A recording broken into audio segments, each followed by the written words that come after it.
So I'm clicking record and start webinar. We are live. Sam, go ahead. Perfect. Thanks, Kelsey.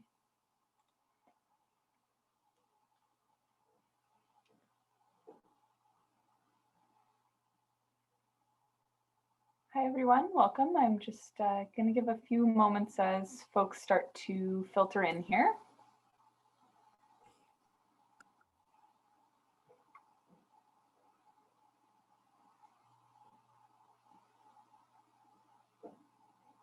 All right. It looks like folks have been able to enter the room, so I'm going to get started as others just connect to their audio here. So I'm going to get started just with a couple of housekeeping items before I turn it over. So welcome to our Friday afternoon session, our panel titled Social Participation, Groups and Clubs. Thank you all for your participation today and for your ongoing participation throughout the week. It's been a really great experience, and it's great to see that so many people were able to join us for one of our last sessions this week. So my name's Sam Doherty. I'm a community health promoter with the North Bay Prairie Sound District Health Unit and one of the planning members for our symposium this week. My pronouns are she and her. Before we get started here, I'm just going to go over a few housekeeping items. So during the session, if you have any questions about technology, any issues, you can use the chat box, which depending on your device, you should be able to find in the bottom on the bottom of your screen there. And Kelsey, who will come up as Josh, but is Kelsey, will be able to help troubleshoot any issues. If you have any questions for our panelists at any time throughout the presentation or any of their chats, you can feel free to throw it in the chat box as well, and or you can use the raise hand function and we can unmute your microphone for you so that you can add in any questions live. Unfortunately, we don't have closed captions. We've had a little bit of technical issues on that end, but are hoping to troubleshoot that for next time and get that up and going for any of our recorded sessions. We are recording our panel today, so it will be available for viewing at a later date as well. Before I turn it over to our panelists, I just want to begin by acknowledging that we're hosting today's session on lands that have been inhabited by Indigenous people since time immemorial. The North Bay Prairie Sound District Health Unit, which is my organization, is situated on territory of the Anishinaabeg peoples and lands protected by the Robinson-Huron Treaty of 1850. Which is used by members of the Nipissing First Nation. We acknowledge that we're also situated on unceded territory of the Algonquin Nation and settlements of the Métis Nation. As you can see, I'm working from home today and am actually situated in Simcoe County and am located on the traditional territory of the Huron-Wendat and the historic homelands of the Métis. As individuals and organizations, we're dedicated to honoring Indigenous history and culture and committed to moving forward in the spirit of reconciliation and respect with all First Nation, Inuit, and Métis peoples. So today for our panel presentation, we have quite a great group. So we have Harriet from Women 10, Susan from the Choral Society and Third Age Nipissing, Lynn from East Ferris Golden Age Club, Shailene from New Horizons 2S LGBTQ+ older adult program with the AIDS Committee of North Bay and area. And we've got Reverend Monica Moore from St. James United Church and the Mary's Tree Center. So I'm going to get started. The way we're going to run today's session is I'm just going to kind of pass it over to each of our panelists to provide a brief overview, 5 or 10 minutes of the programs that they're a part of, and then lots of opportunity for questions. So I am going to start in no particular order. Top of my list is Harriet. So Harriet, I'm going to pass it over to you. Feel free to unmute yourself, turn on your video, and take it away.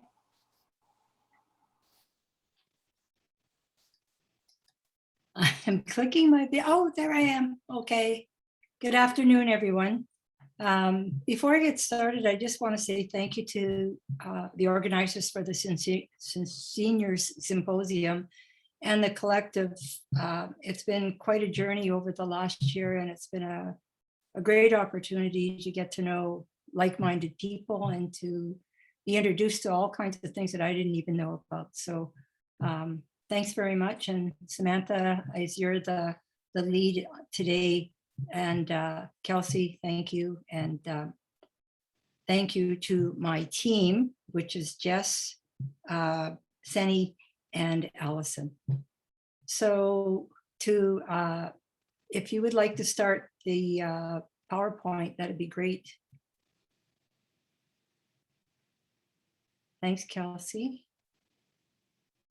So while we're waiting, just a little background about Women 10. It started out as Living Fit Inside Out 25 years ago plus.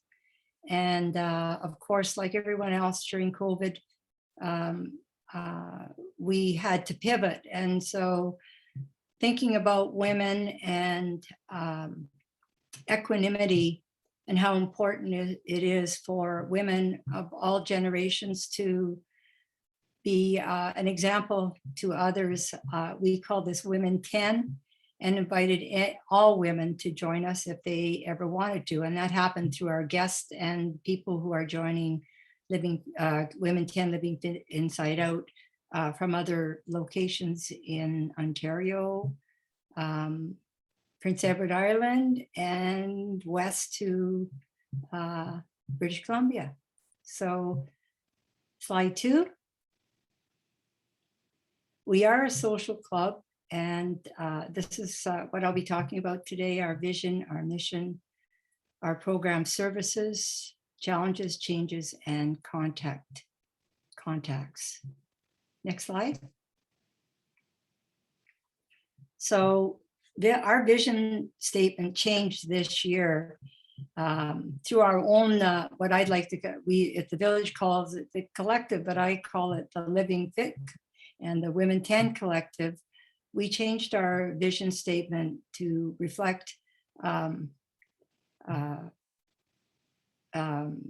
guess, our experience from Photo Voice and the many guests we had, and our experiences with Zoom, and how we got to know each other a whole lot better. Women 10 Living Fit Inside Out members are mature, active, inclusive, and diverse women, rich in life experiences, willing to share our wisdom, committed to lifelong learning, to loving kindness to ourselves and to our community. And this is what we aspire to, and we try to bring into practice every day. Next slide. So Women 10 organizers and our members all take part in creating our program. A lot of our leads on guest speakers come from our members, and other people in the community, where our whole community and beyond are rich with story, and everybody's got a story. So we try to bring the values of inclusion and diversity into all our interactions, knowing that social connection is probably the leading cause of keeping people healthy and well. And when you lead with kindness and you learn to create a better quality of life for everyone.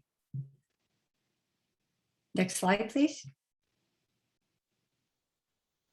So we embrace and welcome all generations. We focus on mature women, but we are intergenerational with our team members, and also our guest speakers, and we do include men as guest speakers as well. Women can join in different ways. We have guest speaker presentations on Zoom on a variety of topics. We have online exercise classes, chair yoga and Zumba, 2 great instructors. And I also do a myofascial stretch class as well. Outdoor activities are geared to go at your own pace. So we have teams of 5 to 10 or more sometimes. And the activity, the main activity is walking, and it can be at a moderate pace, or it can be even more challenging. And people get to pick which group they wish to go with. So here are a number of other options. Next slide. we like to think we have something for everyone. And as I haven't said this yet, but it's a fee-based membership, and people can pick and choose what they want to participate in. So you'll see some of our speakers on the side screens. We have speakers on Zoom, speakers in person at another location. It could be Canadore or Nipissing or another venue. For example, we do excursions, and I've been down to the Crystal Cave Museum in South River when COVID allowed us to do that.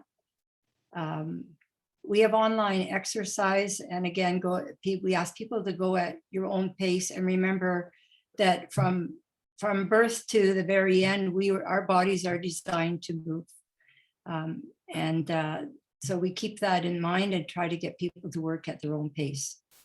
Outdoor exercise, walking, hiking. In the summertime, we bike Mondays and Wednesdays and Fridays, and then some people meet to walk casually in other areas. We have a book club. We meet once a month. We haven't been out on luncheons yet. We have been doing our book club on Zoom, but we intend to, when the members of the book club want to move toward a local restaurant, we'll be doing that. And we choose the books as a group. Next slide. Luncheons at Canadore in the 100 Elements. That's a treat we haven't had for a year and a half. And we will be, we're hoping in January, we're booked anyways to go back to Canadore and get to enjoy the great food and the great company of our other members. As I mentioned, teams of 5 to 10 for outdoor activity. And that usually happens after our guest speaker. It's no social connection in a supportive environment. Learning eco-age friendly business market association, and that's Earth in a Nest businesses that aspire to be eco-age friendly and cater to the needs of senior population, knowing that respect, kindness, and inclusivity is important to all generations. If extra events, this is something new we're doing this year, now that things are opening up, is an extra downtown excursion, for example, and lunch after to do show and tell of the purchases we made. We are going to, those who want to buy a ticket, we're going as a group to the Capitol Center to see the Barra McNeil's, and hope to continue catering to the Capitol Center or patronizing them and going out on social outings, because many of us don't have a partner for that. And it's nice to go out and enjoy the events in our community as well. Next slide. So as I mentioned, we have a broad selection of speakers, a variety of exercise options for lifelong learning and social connection and physical activity.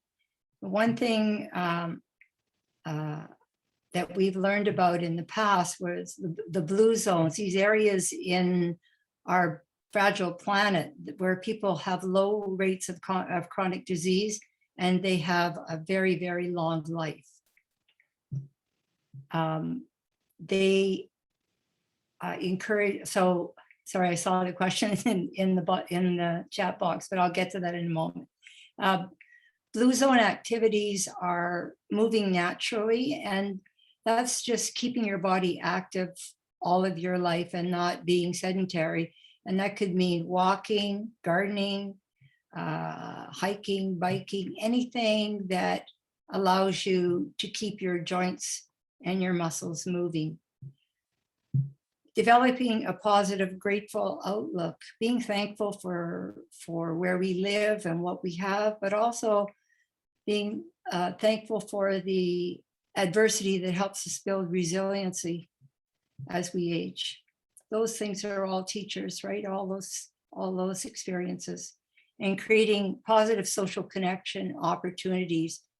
Opportunities to go out in nature and enjoy the beauty that surrounds us and sharing that with others. eating wisely, of course, treating yourself and your family and your friends with loving kindness and respect, and having a sense of your own gifts and purpose, surrounding yourself with like-minded people. So we try to practice these Blue Zone activities through our speakers, through our opportunities to share information and stories. And yeah, we do that 4 days a week from 9 to about 11:30. Next slide, please. One of the biggest challenges for us, in my mind, was, well, I guess first of all, was to figure out how to take Living Fit Inside Out and create a whole different kind of experience for my members, or for our members. And I think the first biggest challenge was technology. And I have to admit that was pretty scary at the beginning, trying to figure out Zoom. And we were very fortunate to have an opportunity offered to us by Canadore to pilot a project, the Disco project, which gave many of our members a chance to learn how to use Zoom. And so by the time we got started in September of 2020, we had about 70 members on board again. And we all at first fumbled through Zoom, and now we're pretty proficient at it. So there were a lot of, some people are very averse to online experiences, but I have to, from my own personal experience and what my members have told me, many opportunities are available to us to socially connect on Zoom. We see each other's faces. When we have a speaker in a location, we see each other's backs, right? And now we get a chance to at least see each other's faces, and learning the technologies and learning how to use chat and raise our hands, and having the courage to open our mics and speak. It's been, I think it's been a confidence builder. We've had speakers from the United Nations, from the UK, from Brampton, from Calgary, from Vancouver. And that's been an opportunity offered through Zoom. We can source speakers from all over the world and learn what other people are doing. We've even played games on Zoom, and that's been fun. Face-to-face sharing, yes, very important. And John Kabat-Zinn, one of my favorite meditation gurus, says that the best thing about an online presence is that you do socially connect, you just don't physically connect.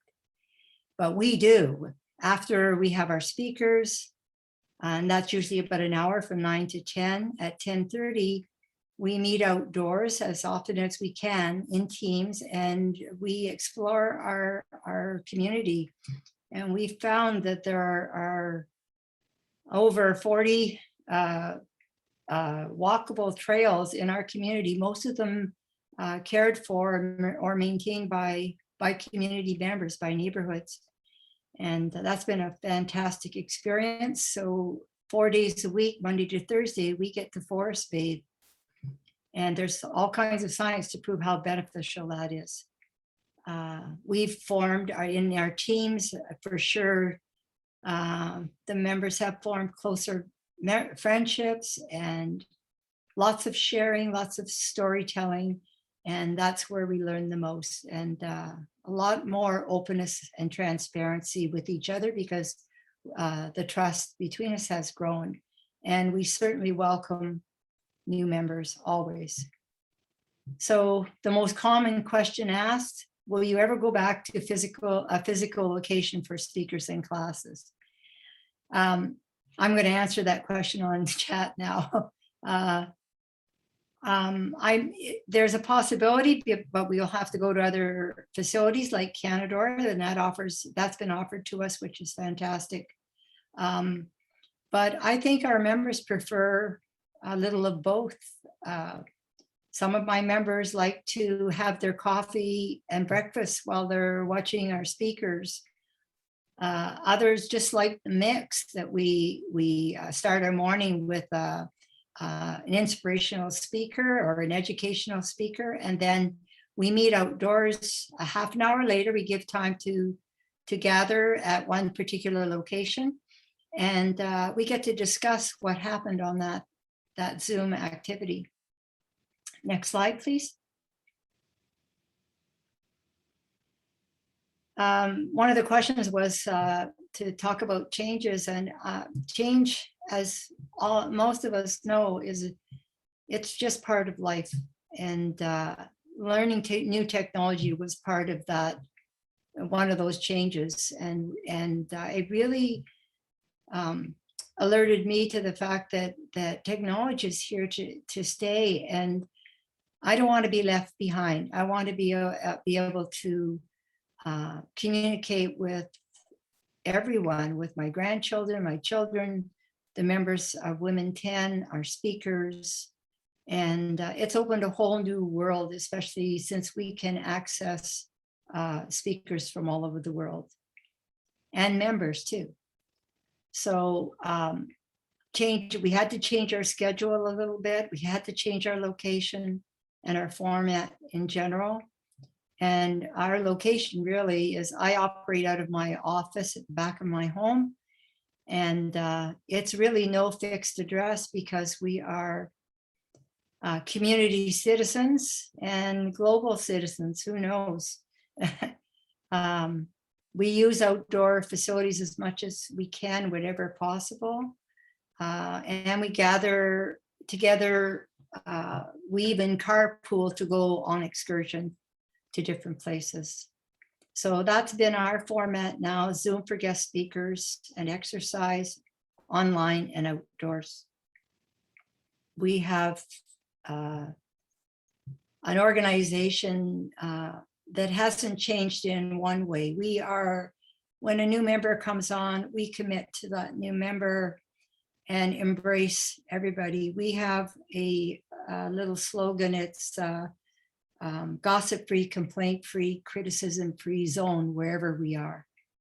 And we also, we're alive and well because we play, explore, adventure, connect, and empower each other with as open a heart as we can manage. Next slide. So these are my contact channels. I have a website with livingfitinsideout.com. We have a Facebook page, Instagram, and of course my email address, harrietmadigan5@gmail.com. Next slide. And this is my beautiful team: Jessica Rupert, a graduate of Canadore; Allison Ragier, who is a student at Canadore and employed by Canadore; and Seneda Serrano Vergara from Colombia.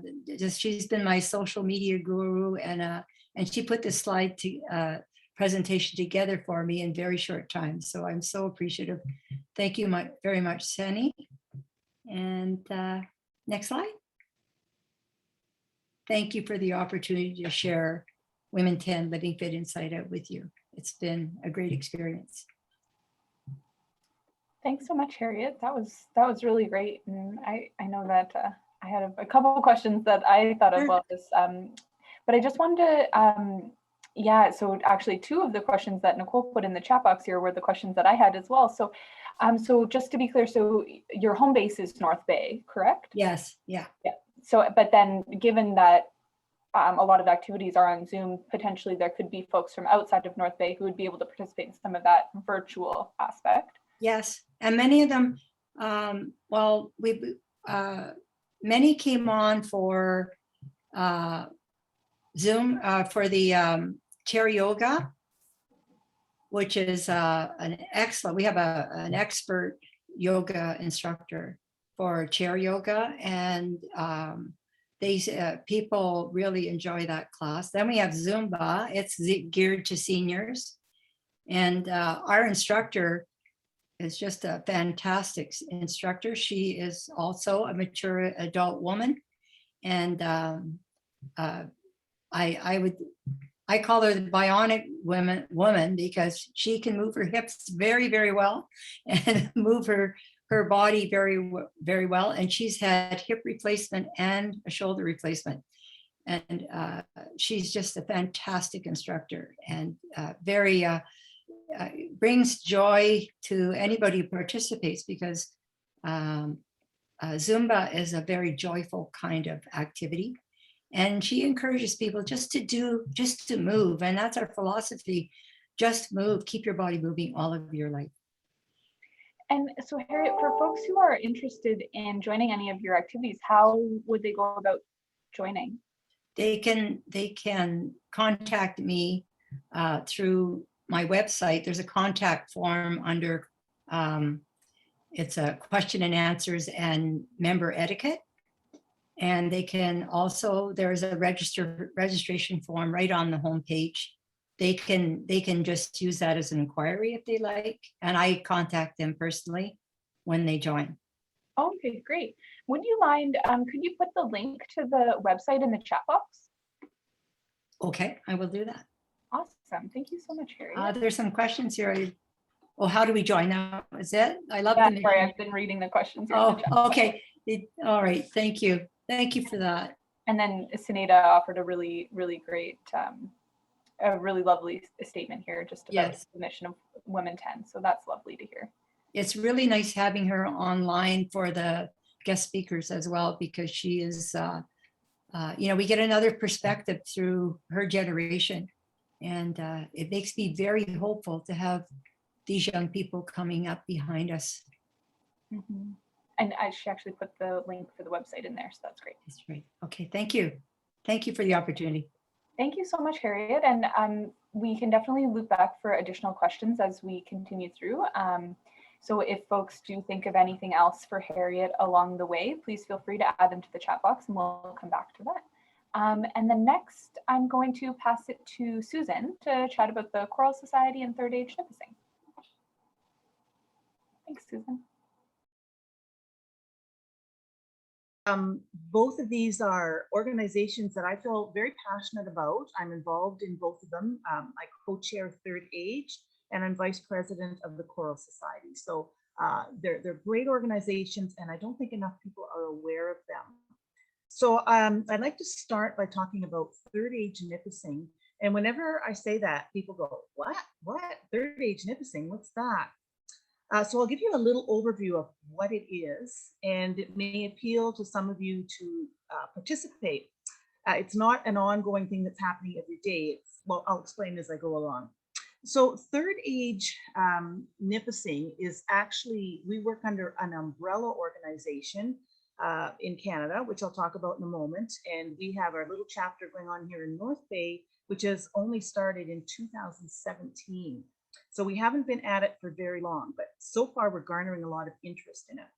So what is third age? Well, if we think of it this way, that our first age is childhood. Our second age is when we're earning a living and raising our families, those really busy years. And our third age is that time of life when we enjoy total independence. Our kids have usually moved away from home. We have a little more financial security, many of us, because we're not supporting our children anymore. And it's a time when we can do what we'd like to do and live for promoting ourselves and our thinking and staying healthy. Third age is lifelong learning. That's what we're all about, is that we never stop learning.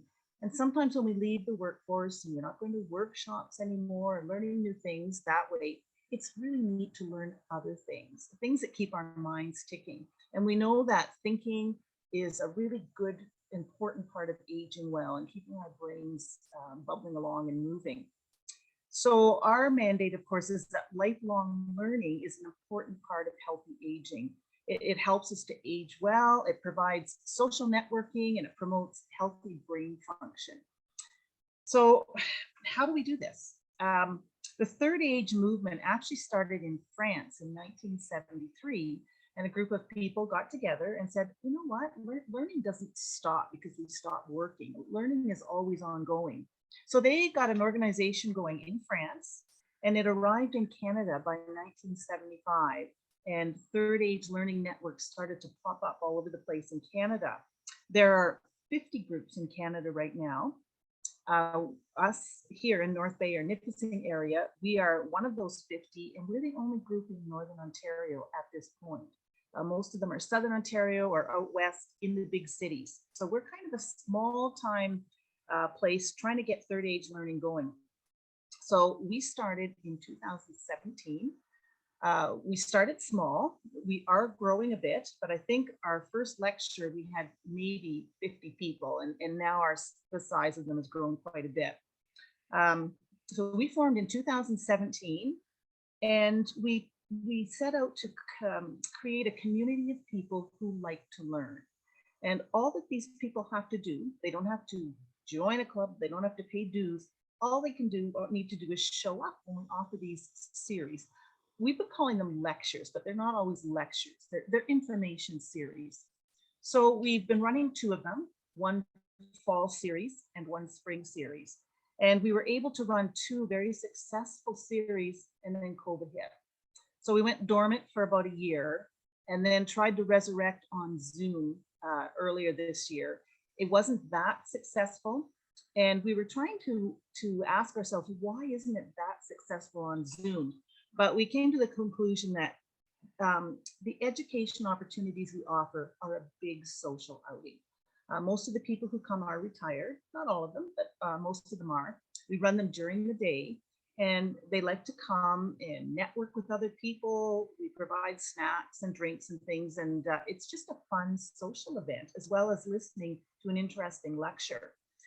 So we're heading back now towards in-person learning. We ran our fall series, which got us back to out of Zoom, back to meeting with each other, and it's gone very well.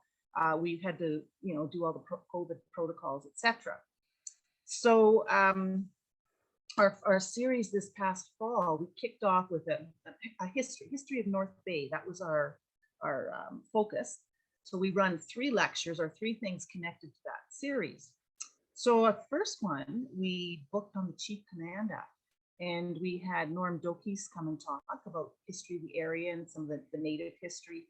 And we were packed. We could only take 80 people on the Chief, and 80 people showed up. Well, a couple didn't, but it was pretty busy. And even though it was a rainy day, we were able to sit inside, and the speakers spoke inside, and it was just so nice for people to get together again and network. We had to be masked and all the COVID protocols, the double vaccination, but it was still the first time a lot of people had gotten out and had an outing together since COVID began. And it was a really interesting talk. So our second in that series took place at the Elks Club, where we often run. That's our venue that we often use. And we had Dave Dale come in, who was a local reporter, and he talked about the history of North Bay. And it was interesting. We learned a lot of things, local things about North Bay. Our third in that series, unfortunately, we had to cancel. We had a local artist who's done very well, Corey Marks. He agreed to come and speak, but unfortunately, his plane was delayed. He couldn't get up from Arizona, and we weren't able to have him. And then he went on tour, so we couldn't get him back.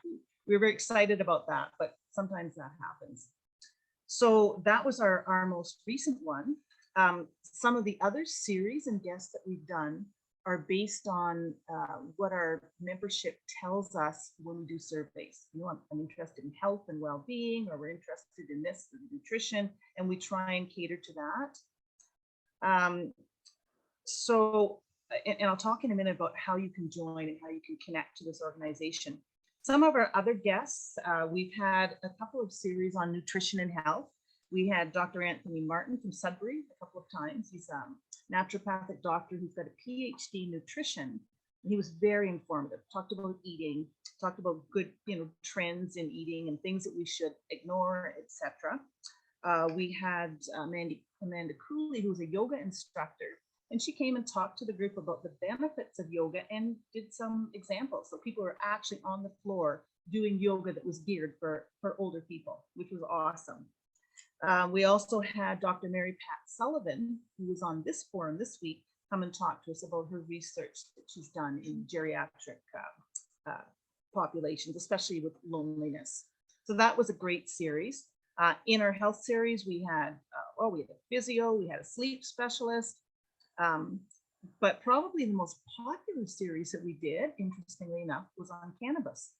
Right at the time when pot became legal, we ran a series of 3 sessions, and they were late and couldn't get any more in. What does that tell you about the senior group?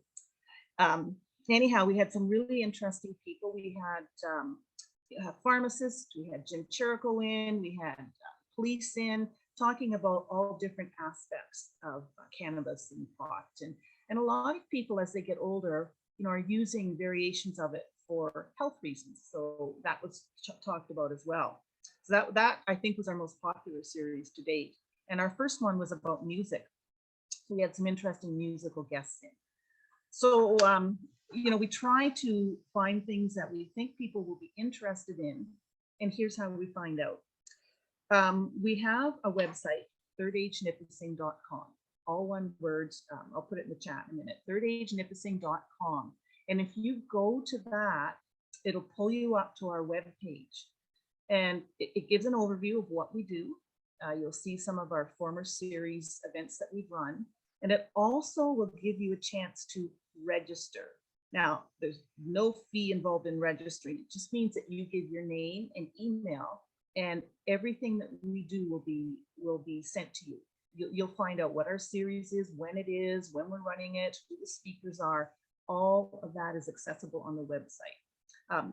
Anybody can access it anyway, but if you are a registered member, it will come to you without you trying to go in. It will come into your email, and you'll find out what's going on. When we run our lectures, there is a cost, of course, because we have to pay our speakers and we have to pay for our venue.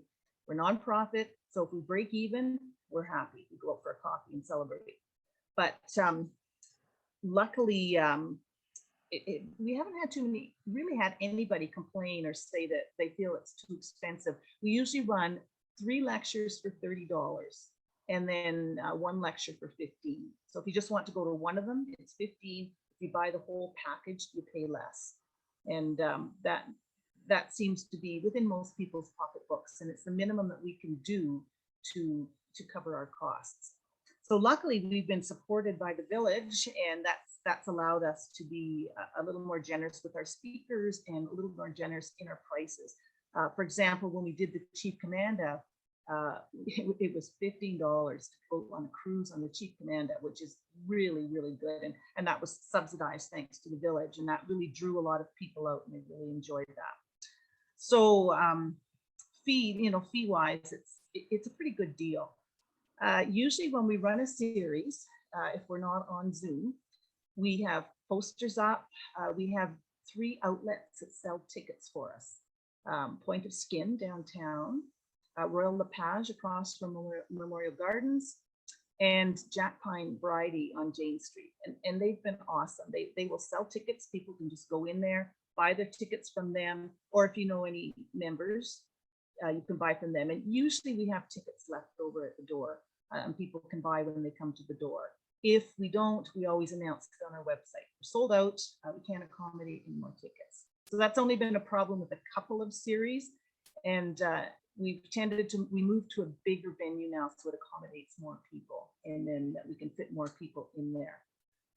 So basically, Third Age is a good chance to network with people. It's a great chance to learn new information, and it's not an ongoing thing every day. It's a couple of times a year we run these series, and the feedback that we've gotten from people who attend them is quite good. So if there are any questions about that at this point, I'm happy to answer them. Hi, Susan. We did actually have one question come in. So this is from Brad.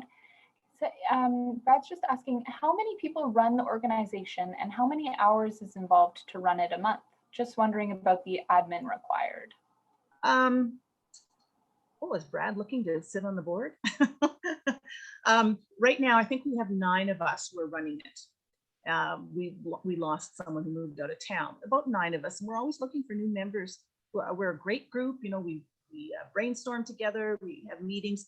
When we're the busiest is when we're getting ready to run a series. And so right now we've been meeting quite a bit because we're trying to plan our spring series, because you have to get the guest speakers in line. You know, you have to have all your ducks in a row well before the date. So 3 or 4 months before is a busy time. And then it gets busy again right before, when you're making arrangements and finding venues and things like that. But it's not onerous at all. It really isn't. And, you know, we've even talked about the possibility of doing some spot presentations through the year as we get better at organizing. But twice a year is not, it's really not that onerous. And not saying that this was where the question was coming from, but if people do happen to want to be like a little bit more actively involved or become members of the board, is that also available on the website? Yes, there's a place for you to, let me just think. Yeah, there's a place for comments. So I've had people in the comments, and my email's on the website. So they've emailed me and just said, you know, I'm interested in being a board member, and then we can talk from there, as long as I have, you know, their coordinates. Their contact info, yeah. That's great. The one other question I had, just like total curiosity, but I'm just wondering what, if you have a theme in mind for your spring sessions already. We do actually. Now, if I tell you what the theme is, I can't guarantee it's going to happen, but we're in the planning stages. And what we'd like to explore is the film industry in the North Bay area. Oh, cool. So we've got a couple of things that we're digging our heels into now. We haven't got total commitments yet, but that's where we're heading. That's what we'd like to do. And the other thing that we're thinking for the future is to maybe plan more experiences instead of lectures. Our chief commander was really well received because you're on a boat, you're getting information too, but we're thinking that it might appeal more to people if we're also running some of this information with the experience of going somewhere or doing something. So we're exploring that avenue as well. It gets into a little more expense if you're talking about buses and things. So those are all things that have to be costed out. But what we're hoping in the spring is that we can do a series on the film industry. Very cool. Yeah. Okay, so in the chat, I just put thirdagenipissing.com. That's our website if you wanted to get in touch or just see more about what we're all about. And you can contact any of us through there. Okay, the other organization that I'd like to speak about is the North Bay Choral Society, which has been around forever. Well, not forever, since 1956. And it's gone through a lot of changes in the years that it's been around. In 1956, it was called the Victor, I believe it's called the Victor, oh, you know what, I can't even remember. It's on our website. Named after the gentleman who was leading it at the time. And then there was a hiatus of about 8 years. And then it started again in 1963 and eventually became the Choral Society. So it's been a fixture in North Bay for many, many years. It has changed in a lot of ways over the years. You know, it's gone from being a very classical choir at one time to a much more a choir that's broadened its base to many different genres of music. We have a great present director right now, Linda Birch, who is responsible a lot for changing the direction of where the choir is going with its music. And the reception has been very good. We generally present 2 concerts a year, spring and Christmas and spring, whatever order. And that's been the tradition. Sometimes we do little pop-out concerts, like we go visit the Mother House every year and we sing for them, and we've gone to Marina Point and we've gone to other places to try and help people, especially those who can't get out much. So we do little pop-up things. We sung at the downtown Christmas walk when that was going on, and to try and make ourselves known and visible around town. So it's a great experience, and almost anybody can join the choir. I say almost because if you have absolutely no musical ability at all, it's not going to be a good experience for you. But we have, you don't have to audition. You can come in with a love of music and lots of zest for singing. If you can't read music, that's fine. We can help you through that. But if you have a musical, bone in your body and you like to sing and you're not tone deaf, come on down. Like we're looking for members at this point. COVID's done a bit of a number on us, and like a lot of organizations, so we're trying to rebuild again. We have rehearsals every Monday night for about 2.5 hours, and all year. We break for Christmas, but this goes on all fall and all spring till about May, when we have our May concert. And there are some fees. It's $100 per semester. We collect our money through fees and also through concert ticket sales. And recently, in the last couple of years, we had bingo, and we've been able to build up some revenue through that. But basically, it's people who love to sing. And we were doing great until COVID hit, and man, it just shattered everything, because you can't meet to sing. And even now the health unit's not advising it. So we decided that we didn't want to stay dormant, that we were going to try and go online with our singing. And what a journey it's been. It's been a real growth journey. And again, thank you to Canada or the Village for some grant support, because we could not have kept going without that. We would be folded right now. So we decided to go virtual, and all of us are going, ugh, but it's technology, and many of us are seniors or older, over 40. There are some younger people too. And we'd love to have more young people of all ages. But many people just felt very uncomfortable with the whole Zoom thing. And how do you sing on Zoom? I mean, you can't, the delays and everything. So we had our work cut out for us. So a group of us on the executive had many meetings, and we decided, we found out a lot of information about how to run this on Zoom, and we decided to give it a go. So last season, in the spring, we actually, I think, did very well and produced a spring concert online. If it's virtual, you can go to our website and see it. It was a little bit rough at first with the technology. We had to hire a technology person because none of us had the technological expertise to do it. And but since then, we've learned a lot. It means that every choir member has to record their songs at home, separately at home.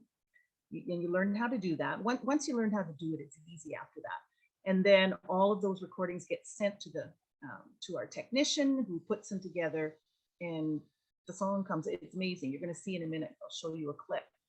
So that's what we've been doing. We've all grown immensely, in our learning of technology, but it's kept us together as a group. And actually, if anything, we've become more tight-knit, because we have to meet a little more often to deal with some of the issues that have come up from going virtual. And people have really pulled together. So what I'd like to do is just show you a clip. We're in the process of putting together our Christmas concert, which will become a virtual concert. It'll be about an hour long. And the fun thing about this is we've been able to reach people who normally couldn't come to our concerts. For our spring concert, we sent that virtual concert to every nursing home in North Bay. We sent it to even like retirement homes and places where the people who are in charge of rec activities could show it to their clients so they could see this. And we have lots of good feedback from people who normally couldn't even get to a concert, but certainly, with COVID, they're stuck inside, and it was just a really nice outlet for them, and they really enjoyed the music. So the clip that I'm going to show you, I'm not sure how it'll appear. Like when you see it on your own phone or on our website, it's very clear. The voices are all together. Sometimes it comes out not so much. But anyhow, this is just a very short little Christmas lullaby done by just a few of the women, not everybody, but a few of the women in the choir. So I'll play that for you.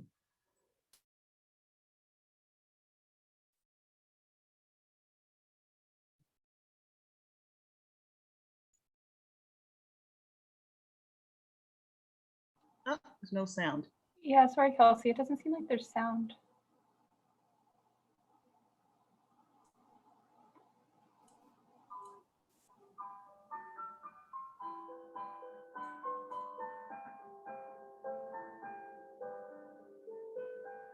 Angels sing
Right, so that's what we're doing virtually.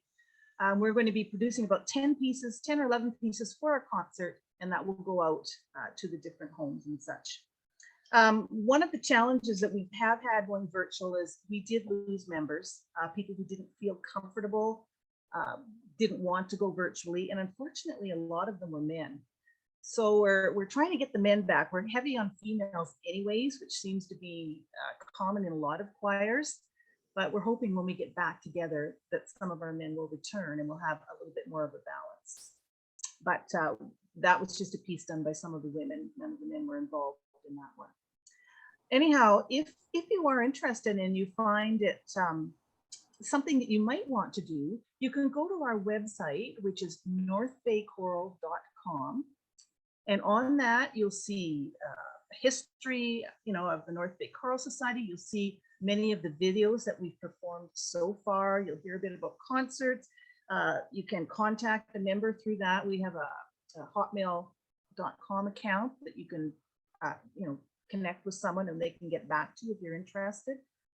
But again, we really, really want membership, and we hope that by keeping visible, people won't forget about us. And when we get offline and go back into real life rehearsals and singing together, that people will say, "Oh yeah, Choral Society, it's been around even through COVID." So basically, that's what we're doing. We're staying alive right now, and we're enjoying the singing and hoping that we can continue, and that maybe by the end of the spring, we'll be able to get outdoors and maybe do an outdoor concert. That's one of our goals, but it all depends on COVID, as usual, it has in the last 2 years, and it dictates everything we do, but that's our hope anyhow. So that's all that I had to say about that. If there's any questions, I'd be happy to answer them.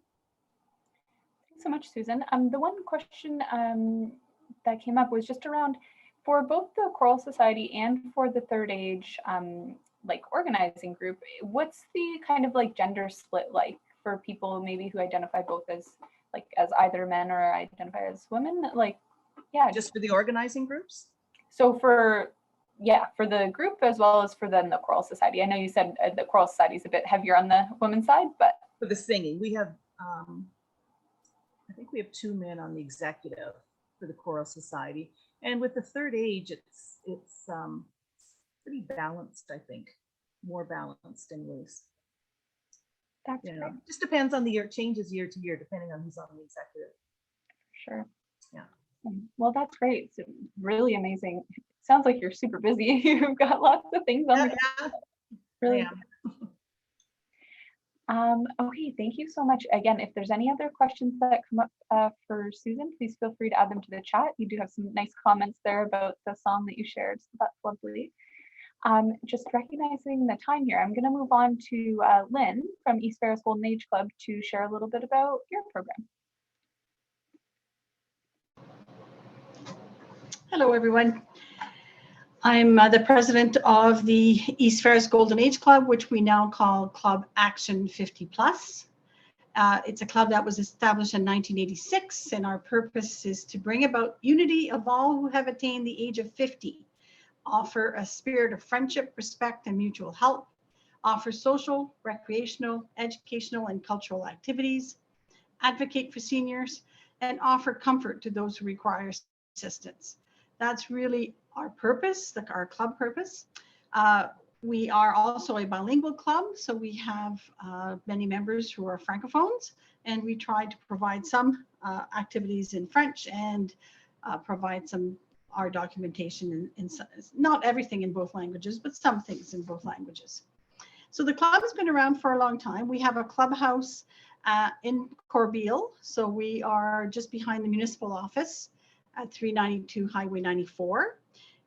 The clubhouse can accommodate up to 130 people when we gather, but our membership is over 520 at this point. So, it's a busy place. It can be a very busy place. We have 130 of our members are over the age of 80. So we have a very good variety of members in our 520 members. We have lots of activities who are starting up again. All the activities were going on prior to COVID, but now they're just starting to to go again. We've had a foot clinic throughout COVID. Our nurses who take care of the foot clinic were going to people's home during the pandemic. Now we are back to having both. We're still doing some home visits, but we hold a clinic once a month in our clubhouse, at our clubhouse. We also held a flu clinic this fall, and we're hoping in January to hold a COVID clinic for our members, but also for the community. The line dancing has started again. We line dance on Wednesdays and Fridays, and there's room for 26 women to dance 6 feet apart in our hall. And right now the classes are full, but our organizer is very good at, if somebody lets her know that somebody's not coming, then she's got a waiting list and she'll invite somebody that's on the waiting list to attend. So it's a lot of work. All of our activities are done by volunteers, and all our board are volunteers. So what funding we receive goes all to the activities that we hold and to equipping us to do them. So line dancing has started. Our social and games will be starting in December. That's playing cards on Wednesday afternoons. Our ukulele group has had a couple of well, they're doing the second one today. They're really just trying to test out how they can do this safely. We have a book club that has started.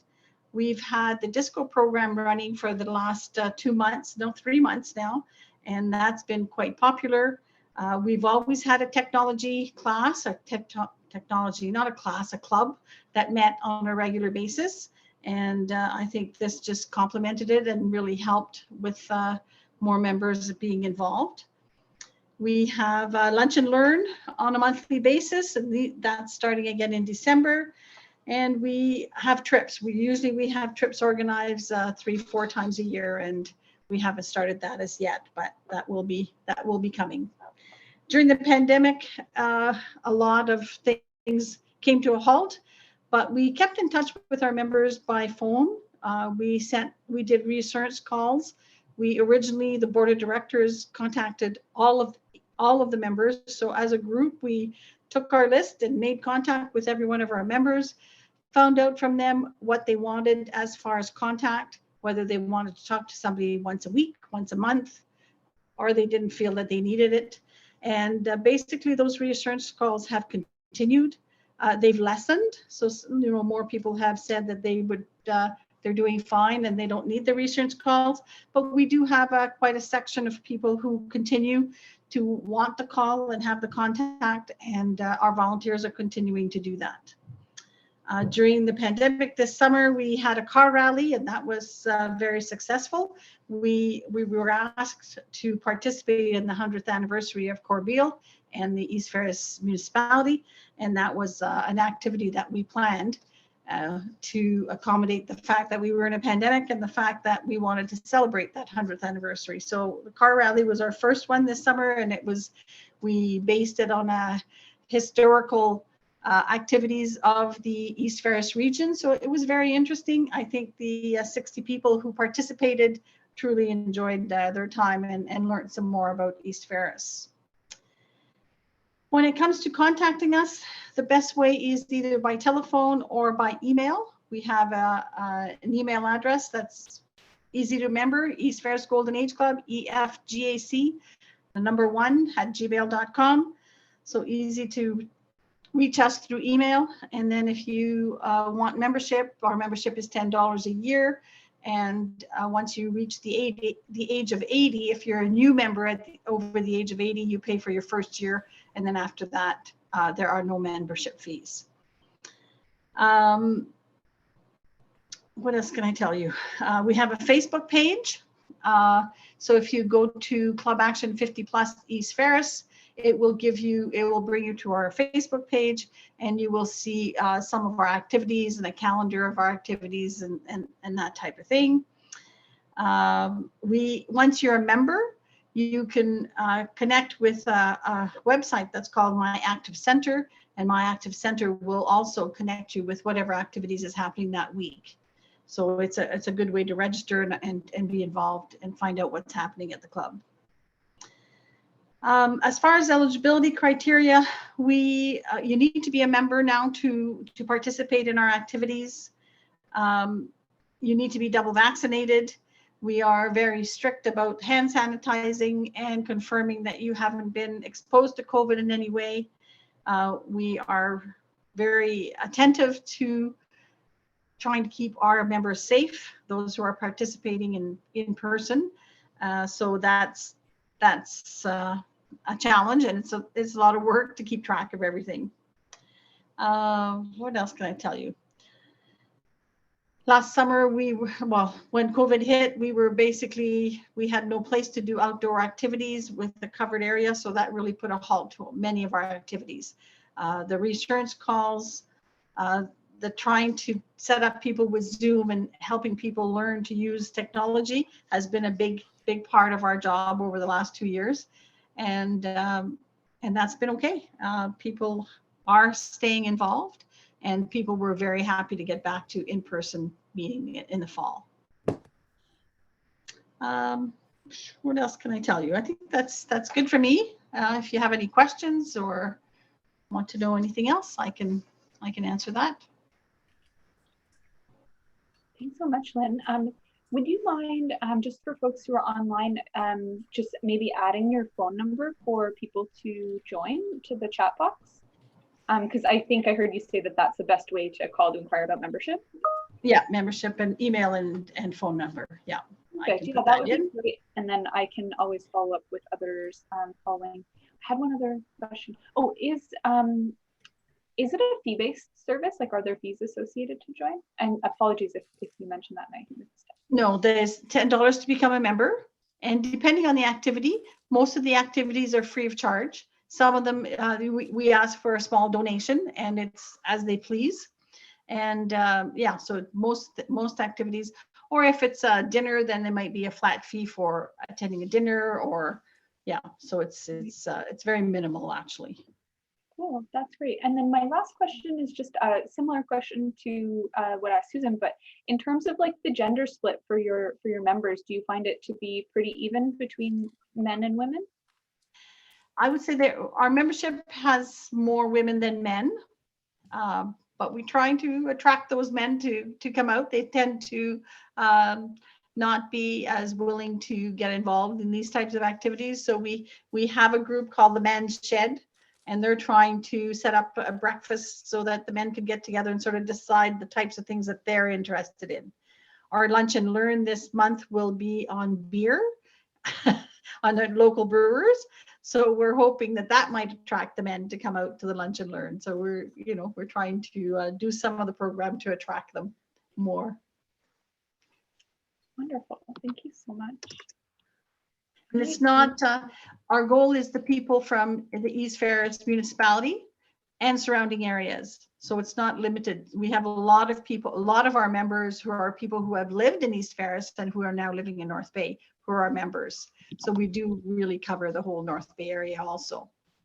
Okay, great. Great, so I don't see any other questions just this moment, but again, oh, thank you for that. So if you do happen to have any questions for Lynn, throw them in the chat box and we'll get to those as they come up.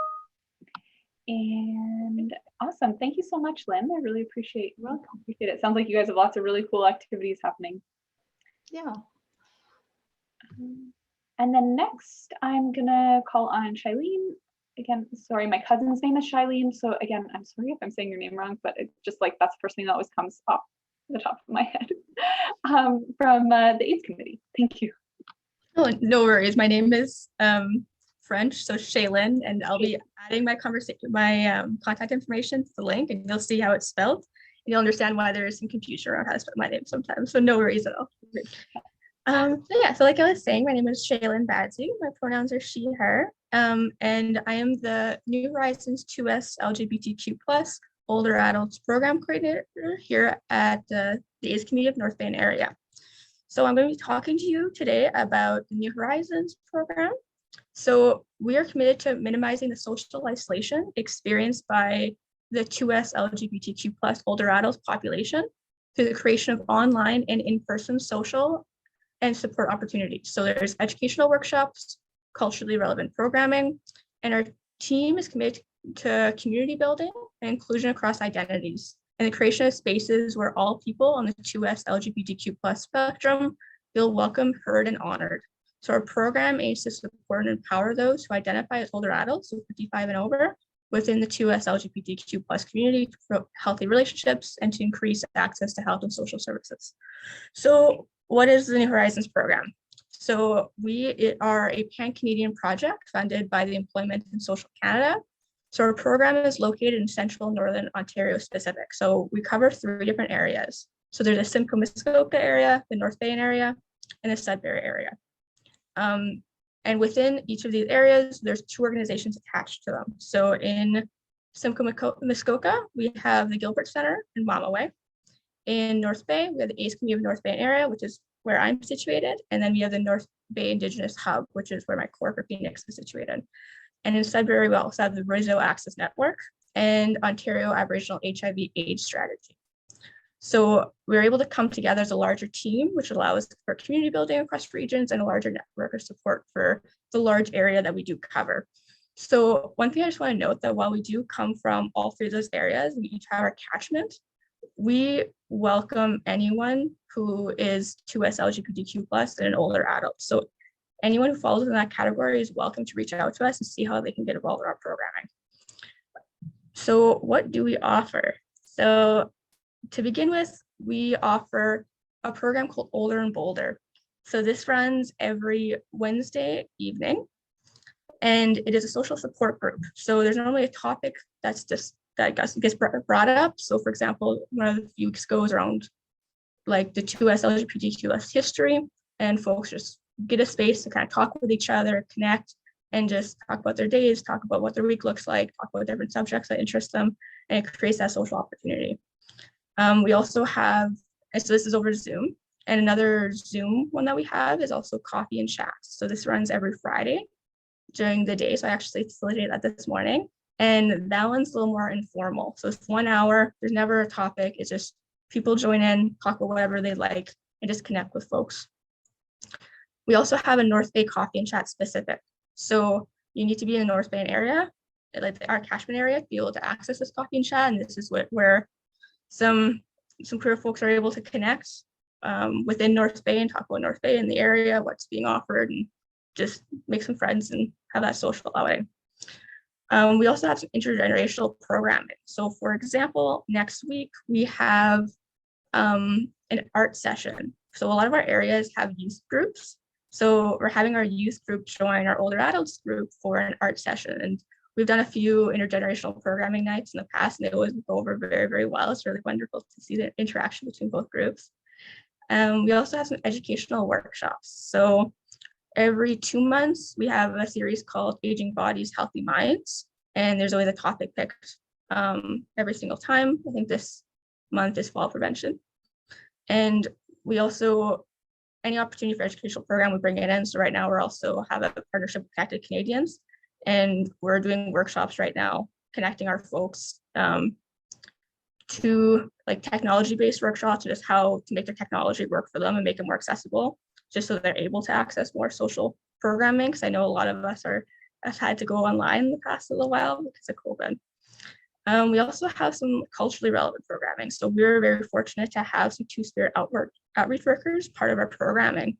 And this has really been incorporated. So for example, our Older and Bolder there's a Two-Spirit takeover once a month where they facilitate a sharing circle.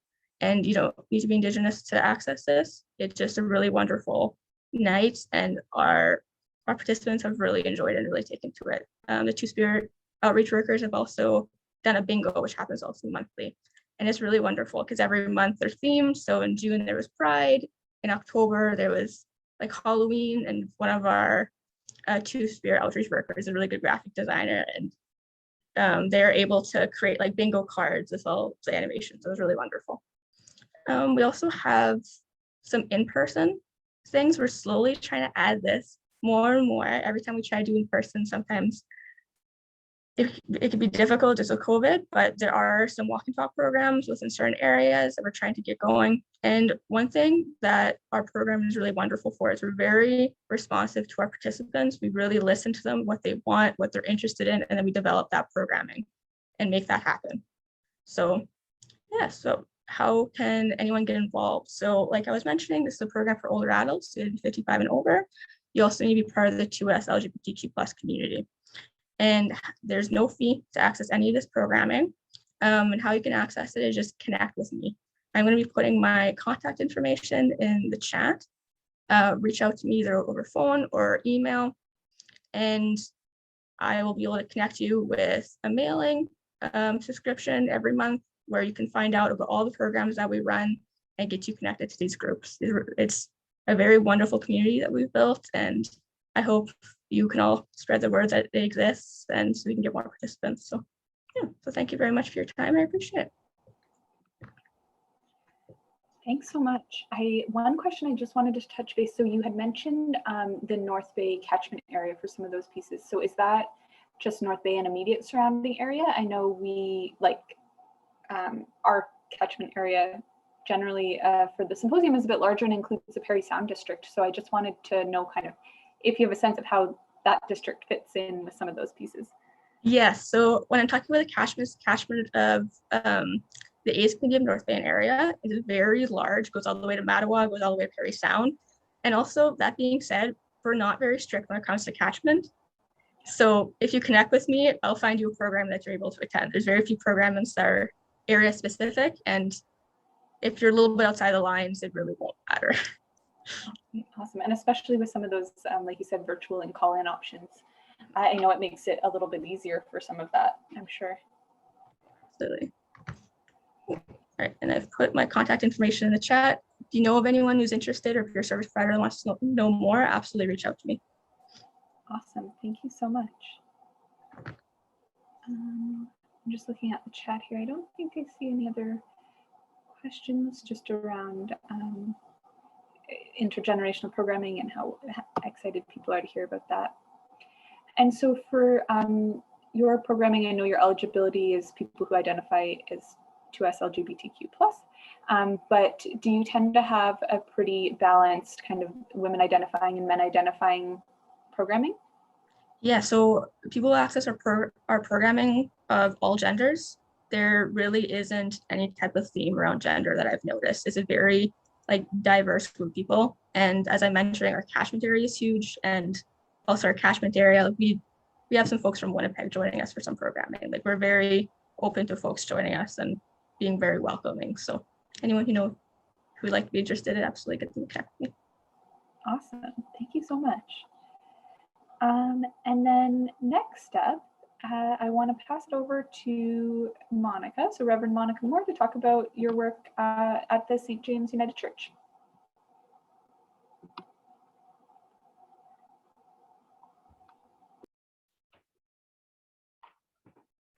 Hi, everyone.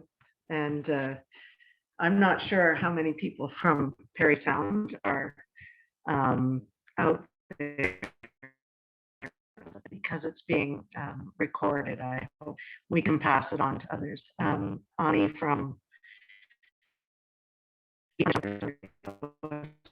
and we are so happy to be able to share in a community here where the First Nations is very prominent in all that we do. So I'm Monica. I'm a minister at St. James United. Work with what is our with which is center and the Mary Street Center. I'm so sorry. We're having some audio issues and having some trouble hearing you. Okay, so I'm wondering go if it's your off. I'm wondering if it's your connection, Monica. You're free to keep your camera off, if that helps. Yeah, even better. So the Mary Street Center is has 4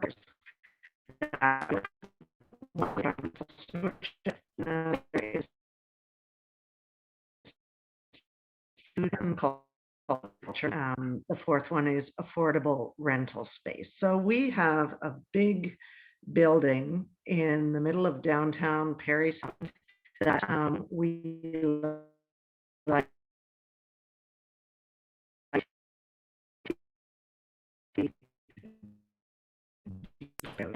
I'm sorry, Monica, we're still having a hard time with your audio. I'm not sure if it's your connection or what could be causing that problem. Hmm. It's almost like breaking up, like it's a weak connection. Well, that could be because I'm in Perry Sound. Mm-hmm. All right, well, if people can't hear, It's interesting. It comes and goes. It's kind of like every second sentence we can catch. is that any better? You Seems can, okay right now. yeah. Is it working now? Yeah, just keep going, Monica, and we'll let you know if we're really struggling again. Okay, so I'm gonna just repeat for the Mary Street Center. We have environmental stewardship. There's 4 pillars: the environmental stewardship, food sustainability, arts and culture, and affordable rental space. So we have a big building in the middle of downtown. We have the biggest amount of green space in our downtown, and we want the community to feel that it's theirs. So we have a number of things going on. Right now, I do want to say that we have a Christmas dinner planned on Christmas Day. And this is not a charity event. We keep saying that it was started by people who, mostly teachers in town, whose children had grown up and flown the nest, and they were finding that as a couple they were alone on Christmas Day, and so about 20 of them started a Christmas dinner, and it might have been 27 years ago now. And so every Christmas Day there's a free Christmas dinner for anyone who finds themselves alone on Christmas Day. And families come too, but it's quite an amazing thing. So that's at noon on Christmas Day. So anyone's welcome to come to that. Also with our meal programs throughout the pandemic, we put all hands to the wheel to feed people in our town. And again, the meals are given freely. They were takeout for most of the time, but for the last month, we have been back in the building. So as long as people are doubly vaccinated, they can come in and eat together, because a huge part of our meal programs is the breaking down of social isolation. So we have a hospitality lunch on Thursdays at noon. And if you're not vaccinated or you don't want to come in and eat, you can actually get takeout that day as well. So a lot of people give a little bit of a donation. Some people give huge donations, some of our seniors who just want to be safe at home right now. And but there's no expectation of that when you come. At the Mary Street Center, we also have our secondhand store that's called the Mary Street Boutique. This is 5 different churches in the town got together about 45 years ago now, and they've been doing this ever since. And so right now it's Monday, Wednesdays, and Fridays, 11 till 1. And you can come in and get affordable clothing and linens and things like that. We've just got a connection with Sound Youth Counseling, who've started a program called The Drop for youth who are 12 plus in age. And it's a very gay positive space. It's a safe space for kids who don't have places to go after school. So it's like 3:30 to 6:30, and it's a brand new program, and we're hoping it will grow and move out to other parts of our community as well. One of the ways that I got connected with the collective impact is a walking track project that we are embarking on. We've ordered the flooring, we've got all the money in place, including money from Canada's Collective Impact Project. But of course, it's been very difficult to get contractors in. So they say that they can start the work in January. So hopefully we will be up and running by the end of January. We'll have an indoor walking track, a safe space for seniors to come, hopefully every day, every morning of the week, to be able to walk and have some time together. The Mary Street Center is also open for workshops, and we have a book club on guaranteed basic income going right now. We have soul collage workshops. We've had wreath and garland making and stamping workshops last weekend in partnership with the Girlfriends Weekend in town here. We have a community oven project, which the Retired Teachers of Ontario have helped fund. And it's ongoing, and we hope to have the oven up and running by next spring. We also have concert space that people can rent, and some concerts are happening over the Christmas season. So that's kind of nice to have that come back into the building. I do want to say that this Sunday at 1:45, there's going to be a little service of dedication of 2 trees, 2 native red maples. We lost a couple of our big old trees on the church property, and the Downtown Business Association has a beautification committee. And in thanks for all the work that the Mary Street Center has been doing during the pandemic, they purchased 2 native red maples, and they're 14 feet tall already, and they've placed them in our yard. We have a very historic wall that is part of our building that people come and they sit on it, and they wait for rides, and they just hang out, and they've lost some of their shade in the summer. So it's kind of a neat thing that the town is doing for us to replace those trees for us. As far as the church goes, we're open for worship at 10:30 and Sunday mornings, or you can Zoom in. And we are now, for the first time, having a Christmas Eve service, which is going to be a concert called A Simple Christmas. And so we're really looking forward to getting back into our space for worship. So we kind of feel like we've been on hold in many ways.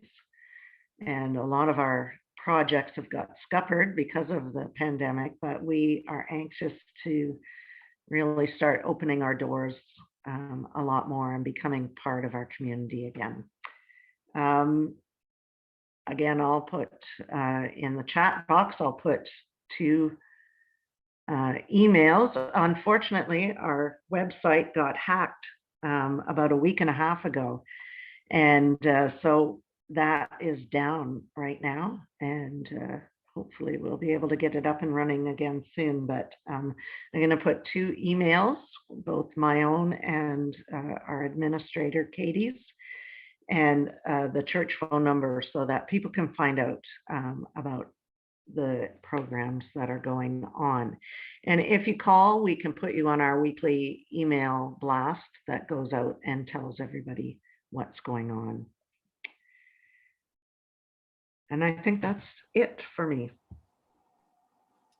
That's great. Thank you so much. And your audio did definitely clear up, so we were able to catch all that. 3rd time's the charm.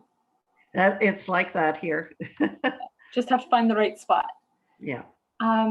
So just one quick question. So I know, like, the walking path, that'll be so great once that's able to get up and running. I'm excited to hear that, especially with the closing of like the YMCA. Yeah. available. So I'm very excited to hear about that. And so will that, sorry, I'm trying to figure out how to, I have like 2 questions in my head. I'm trying to figure out which one to go first. So I guess the first question, so for all the programs, are they open to just like everybody in the community, or are they like just for congregation members? No, mostly it's community people, and almost all of our volunteers are also from the wider community. Um, our congregation is aging, and a lot of them actually are still isolating to keep themselves safe, and so, but they've been a great group to just allow the community to come in and do the work. A lot of times churches, we get stuck and it's like our way or no way, and they've really been very open, and so all of our programs, we need the rest of the community to help us do them, so For sure. No, that's which really is fun. Mhm. Yeah, it's fantastic. And I know the building is right downtown, super easy, so accessible. It's right in the middle, so it's great. For the, I know that you were saying some of the programs are by donation. For the walking group program, will the plan be for it to be kind of a by donation program as well, or will it be at no charge or like free? I think we were planning to have, just like we do a lot of the times, a donation jar there. And what another thing we were also thinking of was to have a group that might want to just have become a friend of the walking track sort of thing. And so might be like an invitation to have a yearly amount that they might support it by. But all of our programs, obviously we need donations for us to go as a nonprofit, but it's never a barrier for anyone to take part in our programs. That's wonderful. That's so great. Well, thank you so much. I really appreciate that, and being based in the Perry Sound office for the health unit, I always love hearing about the pieces that are accessible to folks in our area. So that's great. Thank you so much. All right. I'm just going to give folks a minute. If you happen to have any questions that you would have for any of our presenters, feel free to add them in now. And just while we're giving folks a moment to do that, I just really wanted to say thank you again to all of our presenters and participants. I feel like we got so much really great information today. So thank all of you so much for taking the time to participate and share all the great opportunities that folks have in our communities. So I will do my best to share all of the contact information that everybody provided in a follow-up email. So anybody who participated should receive that in case you didn't have a chance to jot down any of the numbers or email addresses. So I'll follow up with our participants about that as well. But yeah, not seeing any questions. I just want to say thank you all again for participating, and to our presenters, and have a lovely afternoon, everybody.